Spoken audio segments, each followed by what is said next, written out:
첫 번째 달려볼까요? 2년간 함께한 직원의 배신입니다. 자, 사반 가족께서 직접 제보해 주신 영상 보시죠. 자, 직원이 가방을 뒤적뒤적 하고 있어요. 자, 동전을 꺼냅니다. 현금 출납기 열고서 동전을 넣고 5,000원권 꺼내서 가방에 넣습니다. 어허. 자, 그리고 며칠 뒤에 그 직원입니다. 주머니에서 지폐를 꺼내죠. 10,000원권 주머니에 넣고 1,000원들만 세던 저 직원. 현금 출납기에다 저거를 집어넣고 10,000원권은 쏙 주머니에, 그리고 원래 돈과 합쳐서 가방에 넣는데 이게 뭐 어쩌라고. 그냥 환전을 하는 듯 했지만 세상에 10,000원, 20,000원씩 밑장 빼기를 했던 겁니다. 세상에 저렇게 조금씩 인마이 포켓을 했으니까 2년 동안 까맣게 모르고 있던 거죠. 네. 그런데 사실 계속 계산이 안 맞긴 했습니다. 업주는 2년 전에 저 직원을 정직원 채용을 했는데 지난해 봄부터 기록으로 남은 현금 매출이랑 실제 현금이 안 맞기 시작을 했어요. 거의 매일같이 적게는 10,000원부터 많게는 50,000원까지 비기 시작을 합니다. 그때도 범인을 어렴풋이 짐작은 했지만 그래도 눈 감아주다가 결국 1년 만이었던 지난해 6월에 금고 위에 CCTV를 달게 됩니다. 하지만 뭐 이게 더는 절도하지 말아라 이런 경고 의미였기 때문에 따로 확인하지도 않고 추궁도 안 했다고 합니다. 그런데 이렇게까지 했는데도 멈추질 않으니까 결국 그 직원 불러다가 앞으로 안 나와도 된다, 경기도 어렵고 가게 사정도 안 좋아서다 정도로 좋게 마무리를 하려고 했습니다. 그런데 이 직원이 다음 날 4대 보험 의무 불이행했다라면서 업주를 신고를 했던 거죠. 물론 업주도 이 부분에 대해서 잘못은 인정하고 있습니다. 그런데 이게 업주가 안 들어주려고 했던 게 아니라요. 원래 들었었는데 개인 사정이 있다면서 본인이 내가 다 책임지겠다, 저는 좀 제외해달라 이렇게 애원을 해서 중지한 거였다고 합니다. 이런 적반하장 신고도 좀 어이가 없었는데 다른 직원한테 이 사장님이 나중에 그 일부 보험료 자기 부담금 달라고 하면은 나 그냥 버티면 돼 이런 식으로 당당하게 얘기했다는 소식을 듣고 안 되겠다 싶어서 금고 위 CCTV를 다 돌려보기 시작을 했고요.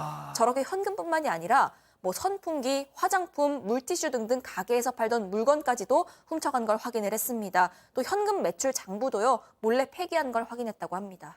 야, 이거 공사가 클 것 같은데요. 도둑이죠, 도둑. 도둑이 될 수가 있고, 이게 CCTV로 2달치만 확인해서 지금 고소를 한 상황입니다. 뭐 절도라든지 횡령이라든지 업무방해죄가 성립할 여지가 있고요.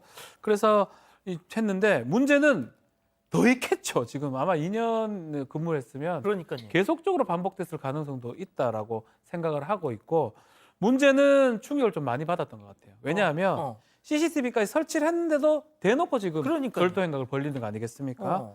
결국 가게를 폐업 준비하고 있다고 밝힌 상황입니다. 세상에 어쩌면 안타깝습니다. 좋아, 어쩌면 좋아. 알겠습니다. 자, 다음은 이어가죠. 기차 안 욕설 한마당입니다. 자, 이게 무슨 일일까요? 영상으로 만나보시죠. 이보세요. 지금 다른 의사들 보세요. 이렇게 뒤로 갈 그래요, 아줌마. 소리야. 내가 주세요. 일할 똑바로 해. 그러니까. 진짜 X네. 네가 먼저 욕했잖아 지금. 너 지금 다른 애 의사 봐봐. 너처럼 이렇게 돼 있는가. 세우라고. 왜? 내가 불편해서. 닥치고 그냥 앉으세요. 닥치고 안 치고 닥치고 못 앉겠다. 야, 내 돈 주고 내가 하는 나도 내 돈 주고 내가 하는 거야. 왜 네 때문에 내가 불편하게 가야 돼? 너야말로 지금 소개하고 있잖아. 이보세요. 지금 아버지가 이렇게 돼서 내가 불편해요. 그래서 좀 세워달라니까. 자, 보아하니 이 기차 안에서 소란, 이 등받이 리클라이너 때문에 벌어진 일 같아요. 네, 어제 올라온 영상인데요. 일단 남성은 등받이를 뒤로 한껏 젖히고 좌석 테이블을 꺼내서 휴대전화를 보고 있습니다. 그래서 뒷자리에 앉은 여성이 이것 때문에 불편했는지 그 남성에게 항의를 하는 상황인데 뭐 앞뒤 상황이 모두 다 영상에 담겨 있는 건 아니지만요. 이 여성이 처음엔 존댓말을 하다가 언성을 높이기 시작을 합니다. 그런데 여기에 대해서 남성은 반말과 욕설로 대응을 합니다. 거기에 더해서 무시하는 발언까지 하니까 분노해서 여성이 더 목소리를 높이고 있는 그런 상황입니다. 이 남성은 내 돈 주고 내가 앉는데 등받이도 못 젖히냐, 못 세운다라는 입장이고요. 이 여성은 다른 사람들 좌석을 봐라, 당신처럼 안 돼 있다, 공중도덕 지켜라라고 맞서고 있습니다.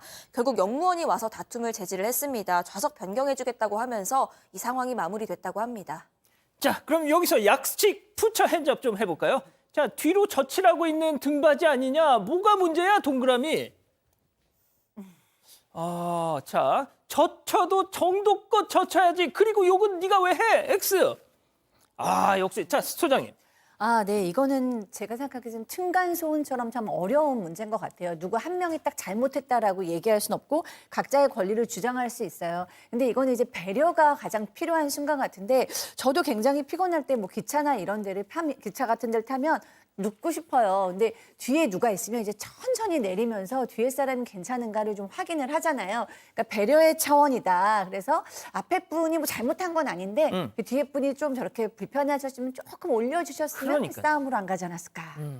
좋습니다. 자, 다음 이어가죠.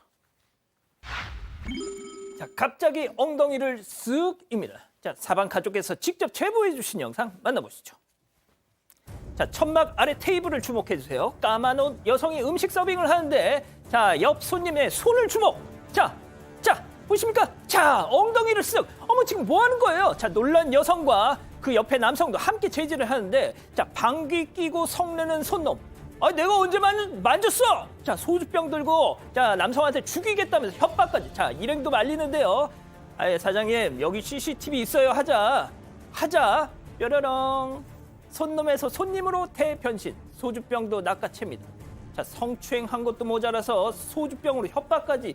야, 이 인간 이거 무서운 인간이네 이거. 네, 저게 지난 6월 1일이고요. 밤 10시쯤 강원도의 한 식당입니다. 이 여성이 사장님이고 그 앞에 있던 직원은 아들이었습니다. 이 성추행을 한 남성은 근처 건설공사 현장 직원이라고 하는데 단골이라고 합니다. 어머니인 사장이 아들이랑 같이 서빙을 하고 있는데 이 남성이 사장님의 신체 부위를 만졌습니다. 사장님이 놀라서 제지하고요. 아들도 막아섰습니다. 그런데 이 남성은 화를 내면서 내가 언제 만졌냐? 기억 안 난다. 이렇게 나왔던 거죠. 심지어 제지하는 아들을 향해서 소주병을 들고 일어나서 위협하기까지 했습니다. 그런데 그때 아들이 여기 CCTV 10대도 넘게 있다라고 얘기를 했고요. 그랬더니 아무 말 못하고 그때 사장님이 소주병을 뺏었다고 합니다. 그러자 이 남성은 내가 당신 어머니랑 친해서 그랬던 거다라고 핑계를 댔고요. 일행이 대신 우리가 봐도 잘못했더라 이렇게 사과한 뒤에 정리하고 나갔다고 하는데 당시 테이블에는 뭐 여자아이 비롯해서 손님들도 있어서 사장님 측도 더 이상 언성 높이지 않고 문제 삼지 않고 당시에는 마무리를 했다고 합니다. 자, 이후에 남성이 기억이 안 나요. 이 전형적인 레퍼토리. 그렇습니다. 이 남성이 이제 그 식당에 들었던 거예요. 그런데 하는 말이 뭐냐면 술에 취해서 만진 거는 기억이 안 나지만 아들한테 욕설한 것만 기억한다고 변명을 하고 있습니다. 그런데 그 후에 이 남성이 사실은 자기랑 같이 죄송합니다. 일하는 사람들한테는 그 식당에 가지 말라고 이렇게 말했어요. 그러니까 주인이 볼 때는 여기 지금 변명만 하고 반성하지 않습니까? 그러니까 제보를 했다고 하는데 그리고 또 이런 상황이 벌어지지 않도록 그런 마음으로 제보했다고 하는데 제가 보기에는 사장님이 정말로 착한 분이에요. 왜냐하면 아까 보셨지만은 엉덩이를 만지면 성폭력, 소주병을 들었기 때문에 협박, 그 아들한테 웃겼어요. 모욕죄까지 되는데도 이 식당에서는 그 손님을 고소를 안 했네요. 아이고, 참. 진짜 아들 앞에서 엄마를 성추행한다? 그 아드님이 참. 다음 이어가죠. 강남구 홍보 영상의 발칵입니다. 자, 많이들 보셨을 겁니다. 서울 강남구 공식 유튜브 채널에 올라온 영상 만나보시죠. 야, 너네 촌스럽게 건물들 좀 그만 쳐다봐. 완전 시골에서 온 사람들 같아 보이거든? 우리 시골에서 온 사람들 맞잖아. 이렇게 높은 건물들은 처음 봤단 말이야. 야, 진짜 건물들이 반짝반짝하고 사람들도 많잖아. 킁킁 뭔가 비싼 냄새가 나는 것 같아. 예리야, 너무 킁킁대면서 다니지 말자. 같이 다니기 창피하잖아. 맞아, 맨날 와본 사람처럼 자연스럽게 행동하란 말이야. 마치 나처럼 말이야. 이야, 민수랑 하라는 서울에 많이 와봤나 봐. 공식 홍보 영상입니다. 정말 웃음밖에 나지를 않습니다. 도대체 이런 센스로 영상을 왜 만드신 거죠? 네, 강남구 공식 유튜브 채널이라고 하고요. 구정 홍보 영상이라고 하는데 홍보가 되기는커녕 강남구에 대한 약간 이제 이 반감도 생길 수 있는 정도의 영상입니다. 한 유튜버가 강남구에 외주를 받아서 제작을 했는데 재밌게 하려고 그랬는지는 그 의도는 알 수 없지만 많은 분들이 지금 불편할 수 있어요. 여기 이런 높은 건물 처음 봤다. 킁킁 냄새가 나는 것 같아. 이런 얘기는 도대체 우리나라에 누가 높은 건물을 못 보고 살아난다는 겁니까? 무슨 예전에 구시대적인 그런 관점이다라는 생각이 들고요. 지금 이제 어쨌든 온라인 다 삭제가 됐고 비공개 처리됐다고 하는데요. 그때 어쩌면은 좀 사과해야 되는 일이 있을 수도 있겠다는 생각이 듭니다. 그러니까요. 일단 삭제는 했군요. 알겠습니다. 자, 다음 이어가죠. 슈퍼카 박살 그 이유가 점점점입니다. 이게 무슨 얘기일까요? 영상으로 만나보시죠. 자, 신호 대기 중인 불박차 앞에 슈퍼카가 있습니다. 자, 신호박자 하면서 점점 속도를 내기 시작하는데요. 제로백 자, 몇 초 걸릴까요? 자, 쭉쭉 달리는데 좀 빠르다. 아, 빨라 너무 빨라. 자, 저 앞에 트럭에 갑자기 차선을 바뀌니까 탕 불꽃이 일어서 또쾅 아이고 아이고 트럭 그냥 가네. 예, 여러분 그냥 갑니다. 저 영상은 지금 최근에 있었던 일은 아닙니다. 2015년도에 있었던 일이고요. 아, 그래요? 한남대교에서 강남 쪽으로 넘어가는 그쪽으로 지금 보이는데 거기서 이제 지금 아주 슈퍼카입니다. 슈퍼카를 이제 운전하면서 조금 속도를 슈퍼카들은 속도 잘 나잖아요. 속도를 내고 있는데 트럭이 지나가면서 트럭을 피하는 과정에서 아하. 오른쪽 박았다가 중앙 분리대를 박아서 결국은 차량은 외제차인데요. 폐차를 했던 아이고야. 사안입니다. 다만 이제 이거 영상을 왜 공개를 했냐면 예.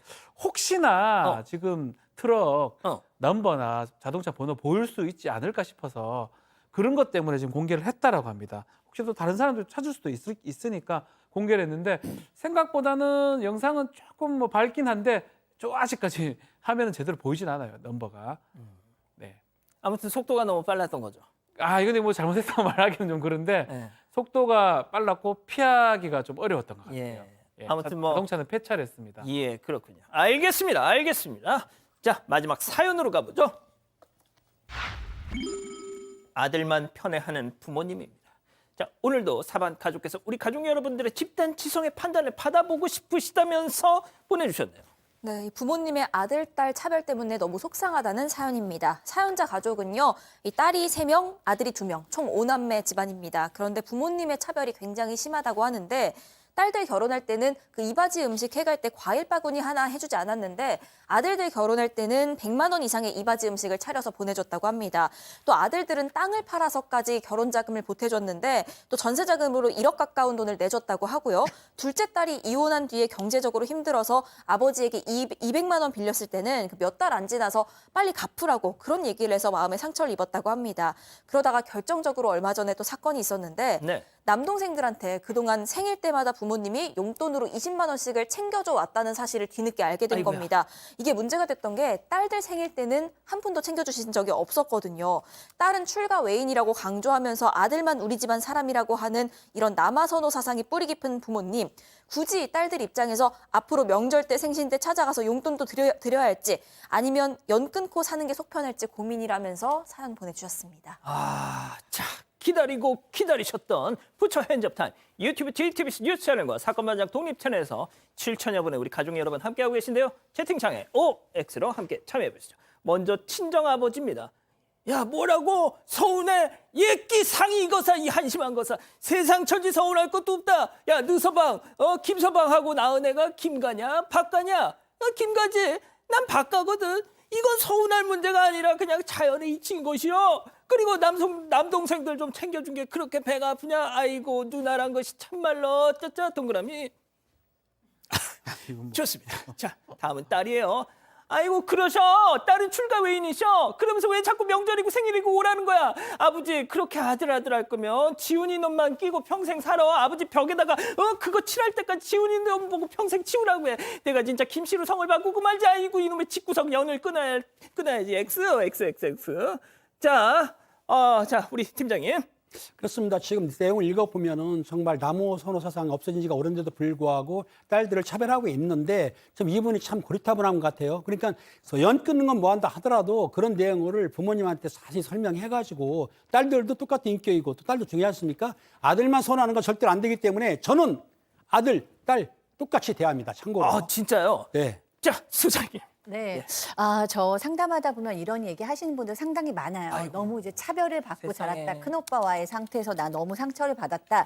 요즘도 그런 생각을 가지신 부모님들이 많이 계시는데 저는 부모님들이 깨달으셔야 한다. 그냥 두면 깨닫지 못하시기 때문에 따님이 좀 강력하게 이야기할 필요가 있다. 이거는 따님이 더 큰 상처로 커지지 않게 막는 효과도 있을 뿐더러 부모님도 이런 구세대적인 사고방식으로부터 이제 탈출을 하셔야 본인들도 자유로우세요. 그래서 이것은 잘못됐다는 걸 강력하게 알려드릴 필요가 저는 있다. 제가 처음에 이 사연을 메일에서 보고 약간 옛날에 그 MBC 드라마 그 후나미 종말이 하늘과 있잖아요. 달. 예. 네. 아, 저 그 생각 났어요. 네. 자, 박 변호사님, 저는 솔직히 이게 OX 뭐 의미가 없죠. 할 저는 이유가 없죠. 뭔가 네. 조금 그 부모님들에게 경각심을 좀 주기 위해서. 이게 이제 사실 이렇게 아들을 잘해주면 나중에 어떤 일이 생기냐 하면 부모님이 나중에 이제 뭐 하늘나라에 갔을 때 자녀들 간에 분쟁이 생길 여지가 있습니다. 아이고야. 우리 민법은 공평하게 나눠주도록 돼 있는데 너무 많이 주고 좀 줬으면 나중에 다 회수를 할 수가 있어요. 오히려 이런 어떤 잘못된 생각 때문에 아들을 망칠 수가 있고 더 나아가서 아들하고 딸하고 나중에 내가 하늘나라에서 있을 때 맨날 싸우는 재판 같다는 거 생각해 보십시오. 그런 거 생각했을 때 좀 잘해야 됩니다. 살아 계실 때 잘하고 오히려 공평하게 아니면 안 걸려야죠. 걸리면 안 되는 거거든요. 아, 걸려서 문제였다. 아 그건 아니지만 이 걸리면 딸들이 가만히 있죠. 그러니까. 누가 가만히 있습니까? 자, 이 기자, 우리 가족 여러분들도 뭐 이구동성이시겠죠? 네, 그리고 많은 분들이 본인 얘기 같다면서 아이고. 공감을 해주셨습니다. 세상에. 일단 권쌤님, 우리 집 얘기네요. 전 재산 남동생네 명의로 건물까지 다 줬어요. 구수리모님, 1남 2녀 집입니다. 아들만 결혼 전셋집 해주고 아파트 분양받아주고 딸들은 영원. 아버지 진짜 나쁘셨습니다. 어떡해. 하셨고요. 나나리리님, 5대 독자 있었던 우리 집은 더 심했어요. 반찬도 차별했어요. 하셨습니다. 아유. 바른사람님, 연 끊으세요. 그분들은 아들이 전부입니다. 영리님, 효도 꼭 아들들한테만 받으세요. 아셨죠? 이런 의견도 주셨습니다. 소장님, 진짜 많나 봐요, 이런 일이. 네, 이게 어르신들께서 요즘 많이 생각이 바뀌신다고 해도 이 진짜 뼛속까지 그 생각 갖고 계신 분들이 계셔서 은연중에 차별을 하기도 하시는데 차별을 하시는 분들은 별로 상처가 안 되시는데 받는 사람들은 그게 평생 잊혀지지 않고 또 사람한테 엄마 아빠의 사랑이라는 건 거의 우주와 같잖아요. 그래서 그것이 이렇게 차별을 받을 경우에는 정말 평생 간다는 거 좀 알아주셨으면 좋겠습니다. 꼭 좀 유념해 주셨으면 좋겠습니다. 이 사건의 진실을 추적하고 싶으십니까? 그렇다면 사반 채널을 구독해 주세요. 지금까지 이자연 기자였습니다.